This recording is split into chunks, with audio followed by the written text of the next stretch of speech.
Today on Politics Unplugged, why the Arizona Attorney General and the state's top school official are squaring off over vouchers and fraud.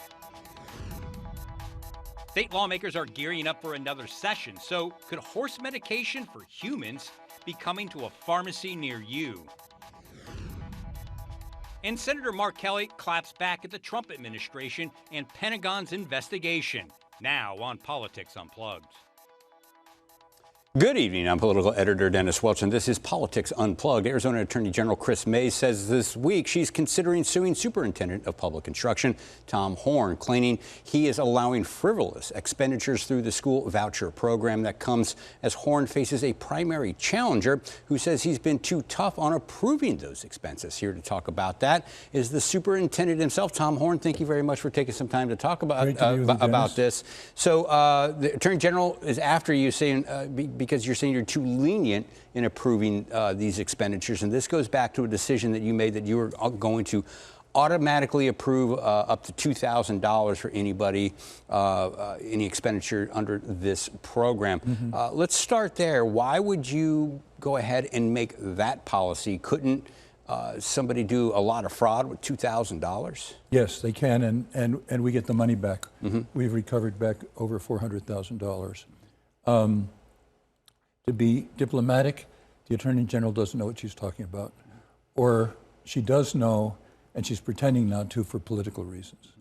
The fact of the matter is, let me give you a little history. When I took office, we had 11,000 people in the ESA program. Mm-hmm. In my administration, it's been a successful program. We're up to 97,000. But we have the same staff we had when we had 11,000. So if we audited every request before paying it, it would take us at least 90 days and increasing from there to reimburse people, and they can't afford that.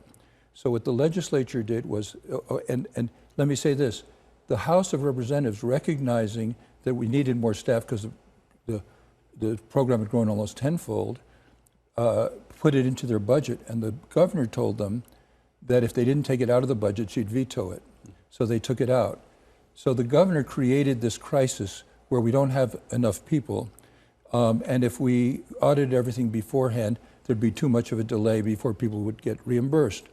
So the legislature solved it by doing something called risk-based auditing. Risk-based auditing means over $2,000 we audit before paying it out.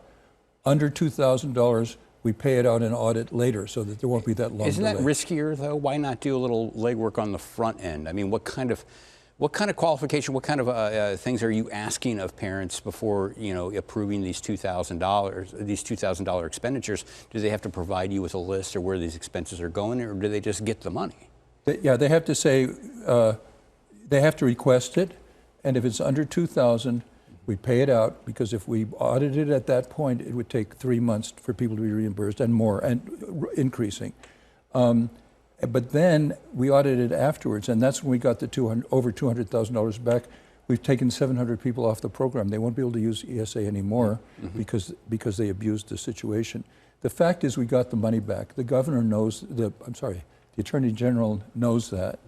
And I think it's the governor and the Attorney General are on a crusade against ESAs.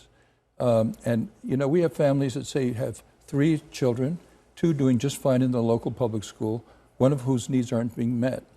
With ESAs, the parents can find a school that meets the child's needs, and I don't understand how anyone could say the parents don't have the right to do that unless you're so immersed in their ideology that they forget about the needs of the students. And that's true of our governor and our Attorney General. Yeah, you said the governor and the Attorney General on a crusade against ESAs, but you've also criticized Mays for not going after fraud that you've sent her way. You specifically put out a press release saying it was about $158,000 worth of fraud that you'd sent to her office that she's not prosecuted. She hasn't prosecuted.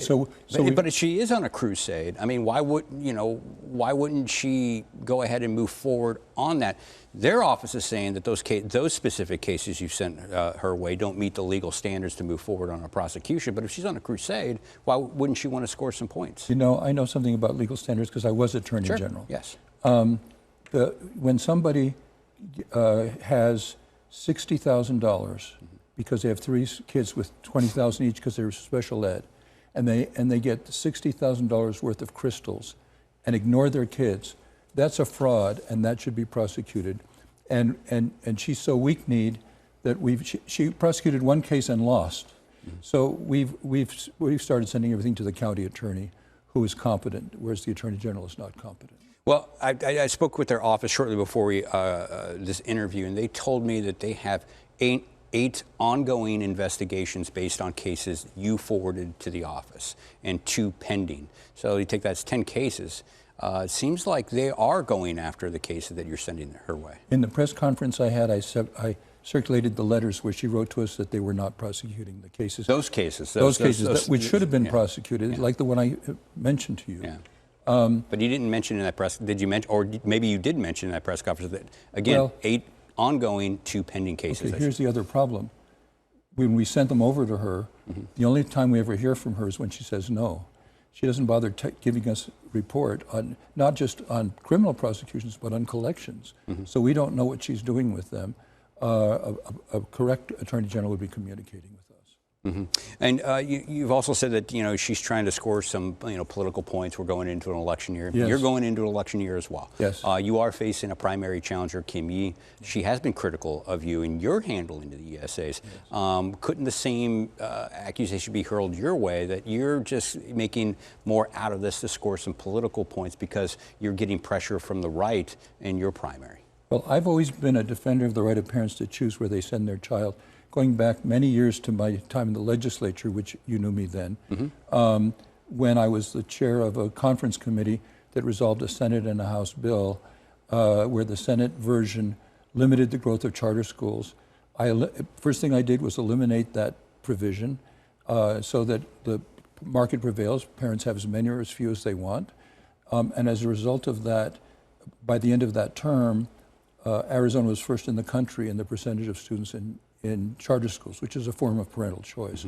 So this is an old crusade of mine for the right of parents to place their children in some place where their needs are met if the local school is not meeting their needs. All right, now before we get out of here today, I do want to ask you too, you put out a statement this week. You were touting support from, I believe, 8 Republican lawmakers down at the Capitol regarding your DEI. You're trying to remove some DEI language from teaching standards. Correct. And this is due to a Trump administration executive order that you could risk some federal funding if you don't do this. Yes. Let's start with what kind of language do you want to get rid of, and what would be the practical implications to schools?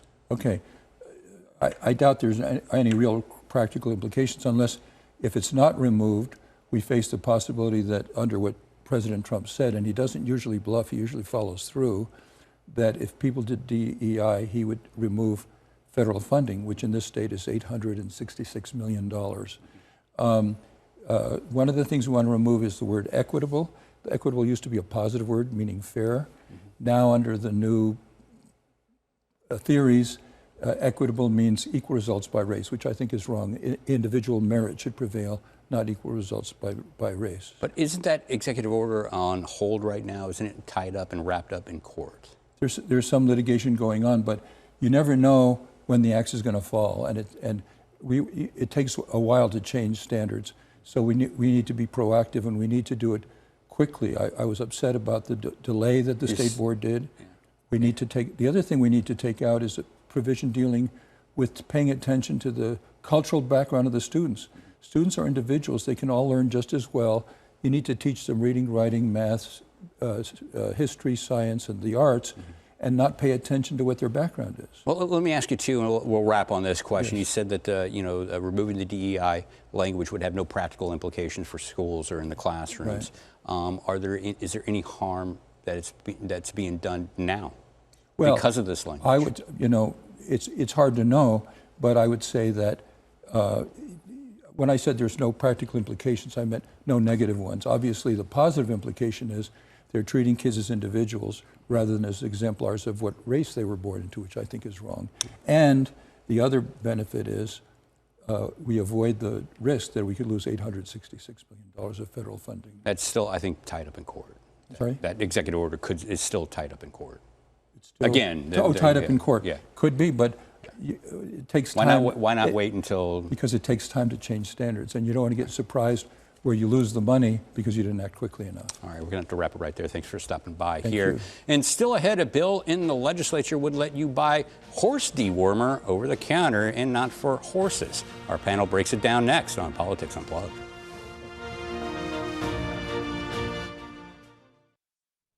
What's in a name, who ordered the hit, and horse medicine for humans. This is your weekly political roundup. The Clean Elections Commission is suing Secretary of State Adrian Fontes over a name change.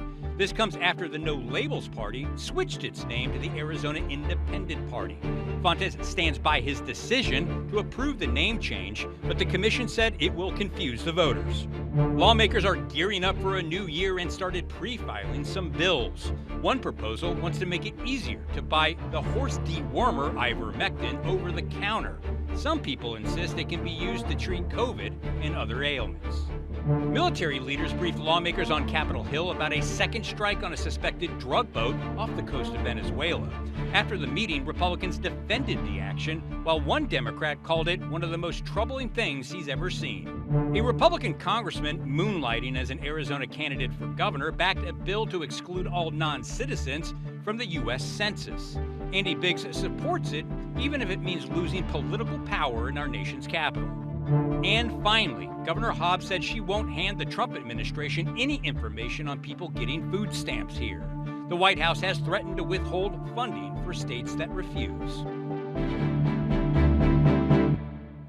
And it's time to bring in our panel, Republican consultant Marcus Dell'Artino and Democratic consultant Matt Grodsky. Thank you both for being here. Let's start with you, Marcus. It's that time of year. We're starting to see some bills being pre-filed. One's getting a lot of attention is would make ivermectin available over the counter, and not just for horses. How do you expect this bill is going to go? Because you remember during COVID, it became kind of a popular thing with a lot of people insisting that it was a way to treat that ailment. And some people even today say it's a useful medication for other things that ail them. Yeah, I think it's going to go about like 90% of the bills this session. It'll probably get out of the legislature and go up to the governor's desk and get a veto on it. Mm-hmm. But you know, at the end of the day, I think who cares? If you want to take this medicine, go to it. I don't have to take it. I think it's up to the consumer, and it's a personal choice of whether you believe in it or not. I happen to have friends that have taken it and swear by it. It's not my cup of tea, but to each his own. Yeah, to be clear, it has not been approved by the FDA for these types of uses, correct? Correct. Yeah, I mean, I think most voters want us to deworm the legislature at this point. It's nice to see us focusing on the problems that really impact Arizonans with, affordability where it's at. So, yeah, I agree with Marcus. I think if you want to take it, knock yourself out. I don't think it's the top priority most people are focused on. Yeah, well, what kind of bills do you expect to see a lot of this year? We're starting to already see some election-related bills that are being filed down at the Capitol. You expect to see a lot more of those? Yeah, election-related bills. I think obviously the ongoing fight with ESA stuff, and then we'll see what happens with housing if that pops up again. And what are you expecting, Marcus? I mean, you're talking to people all the time. You've been down there even longer than I have, I believe. What's people telling you? I know. Well, first of all, we're going to have water bills. We know that. We've already seen them drop. But the one that I don't think anybody's really paying attention to is data center bills. And I think we're going to have pro-data center bills and anti-data center bills and just beating the tar out of each other down there on that issue that we're not really focused on. And some of the contention there when you start talking about the data centers and building them, people want that, but there's also a concern that that's going to make energy costs a lot more expensive, correct? Yes. And, I mean, is that something you think, given what you've seen out of the governor's office, is that legislation you think this governor would sign? I think there's a path there on some of these things. I think the idea of data centers are popular, but people are obviously concerned about resources. I think if you're Democrats, you can talk about those two things, and I'm confident that there's actually going to be some wiggle room with folks across the aisle on those types of issues. Okay. Just so people understand this, the average ChatGPT search takes 7 times more power than your Google search. So with this being the new economy, it's a real issue. And I think part of this is if people really want to be looking forward is expanding Palo Verde. And, heading into the election year, as we just said, we probably see a lot of election bills, but we have a fight going on right now. You got the Citizens Clean Elections Commission. They're suing Secretary of State Adrian Fontes because he is allowing a name change, that the former No Labels Party is now going to be called the Arizona Independent Party. Clean Elections is saying, like, you can't do that. That's going to confuse the voters. How is this lawsuit going to play out? Oh, God, you want me to predict what a judge is going to rule? Let me talk about the politics of what's going on here, because this lawsuit's been a while in the making, and I think everybody knew it was coming. But there is a rumor out there that the Independent Party has a candidate for governor. I have no idea who it is, but that they have that candidate. This would wreak havoc in the governor's race for Katie Hobbs. Because, one, it will create confusion, number one, and two, I think it will draft significantly into the voter base that she needs to win. Yeah, and you've worked with Fontes on his campaign, so we have got to disclose that straight up. Still working there, so. Yeah, yes. Still working there. And so why would he do this if there's so much concern over confusing the voters? Because I can see that. The problem is like if you think you're a party not designated, and you're with and you sign up with the Independent Party and you think that's what it means, you could be frozen out of the primary elections that you want to vote in, either the Democrat or the Republican Party. Well, I think the answer is super simple. He had to follow the law. That's what he was advised to do, and he did it, right? I know that, some folks on the right, that's a questionable thing these days to follow rules, but he did that. If people are confused, it's going to be incumbent on counties and elected officials to educate them. It doesn't do anything if you're currently an unaffiliated voter. You're under no obligation to go and register with that party. You can stay exactly where you're at, and there's no problem. But there's a lot of pressure building up against this, because I believe all but one Arizona County recorder has expressed concern about this. Yeah, I think that's valid, but I think we got to explain to the viewers a little bit of the technicalities here. Is that if I'm registered as a PND, party not declared, I can then go to my county recorder and request either a Republican ballot or a Democratic ballot in that primary. If I am an Arizona registered independent voter, I will only receive a ballot for that party. And I think the other thing that we should be extra clear on, and the Secretary certainly has been, he's going to do whatever the litigation comes out and tells him to do, right? So if this lawsuit is successful and they're like, hey, you can't do that, go back to the way it was, he's not going to die on a hill for this. He's just following the rules. So. And we're running kind of short on time, but I do want you to wrap on this. How could this play havoc in the governor's race come November if the Arizona Independent Party name is allowed to stay? Well, I think independents are going to play a huge role in this election, and that's the group that everybody's going after, even despite the fact that Republican voter registration continues to climb and Democrats really need to close that gap. And so far, there's zero evidence that that's happening. But those independents need to join the Democrats then to make up that significant voter gap. And this would cause enough confusion within those independents that they may either not vote or more likely vote for the Republican. All right, we're going to have to wrap right there for this segment. But when we come back, we'll talk about Mark Kelly fighting back over threats of a Pentagon investigation. That's next on Politics Unplugged.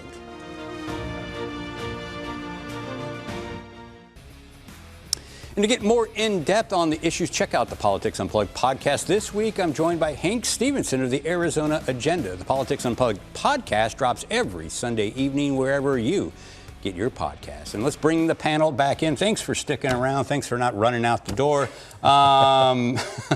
So we're seeing more information about that so-called double tap strike on a boat off the coast of Venezuela. This boat was suspected to be loaded up with drugs. There have been a lot of questions about a second follow-up strike against two apparent survivors of the first attack. Democrats are concerned it could be a war crime. Republicans, after seeing some more unedited version of this, are backing the administration in their decision to call for that second strike. What are you making out of all I this? think war crimes are generally frowned upon, so not a great look for the administration. They're taking a lot of losses week to week, right? So I think what you're going to have to see Are Republicans going to, circle around the president and back him, or are they going to pick their battles on places where they think they can actually have a winning message? Because we're starting to see things turn a little bit as we head into the election year. So, and I'd be interested to see if Hegseth has a job in the next few weeks. And it's interesting, the timing of this whole thing. I mean, there's no indication that Mark Kelly knew about this before news of this broke. But remember, a couple of weeks ago, Kelly found himself in some hot water with the administration because he joined a group of 5 other Democrats reminding members of the military that they don't have to follow illegal orders. This past week, Kelly is basically, fighting back against the administration, saying they're not going to silence him. Yeah, I mean, big shocker. I mean, and his point is like, I'm an astronaut, I'm a vet, I've been in battle, in war, so you're not going to intimidate me. And so I'm not shocked by that statement. All this is doing is just raising his profile on a national level. Right, big miscalculation on the administration's end. And I think if they're going to double down on it, like Hegseth coming out with a report supposedly in the next couple of weeks or whatever, I just think it's more quicksand for him. So I guess go for it, but not going to end well. I do think politically that it was probably thought out on his behalf before he did his first press conference that this might be a way to be a valid VP candidate or maybe run for president. But I do think that there was some calculus in his first statement. Okay, sticking with stuff going on in Congress, we saw Andy Biggs supported a bill to exclude all non-citizens in the U.S. Census.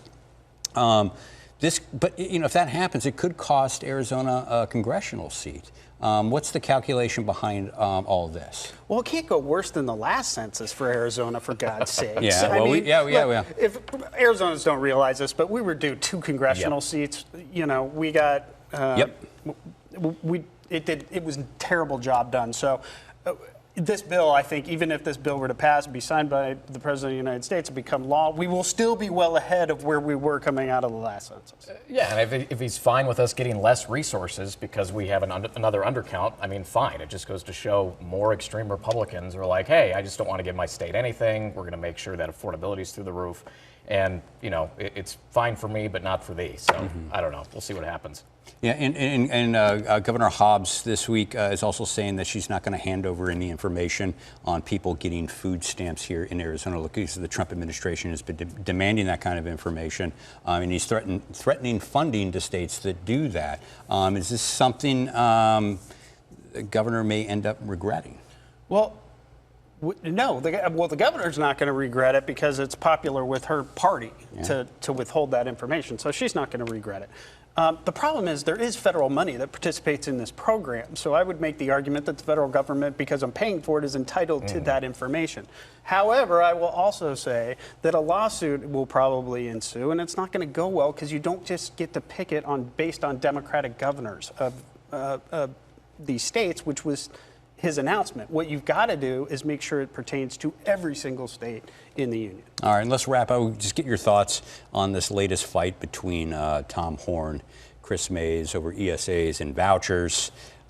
This seems like the never-ending fight, and it's just everybody's saying, no, you're doing it wrong, you're doing it wrong. It's like that meme with the Spider-Man all pointing at each other. The superintendent of personality over there, he went and called the AG incompetent, which I thought was a little unfair. You pointed out that she is investigating these things. She knows how to do oversight. His office should follow suit, so we'll see that fight continue. But I didn't think that was a clean take on his part. All right, well, I guess we're going to have to wrap it up right there. Sorry about that, Marcus. Next week, we'll get you the chance to finish, to say what you wanted to say. But that's all the time we have. Be sure to join us next week for more Politics Unplugged. Good night.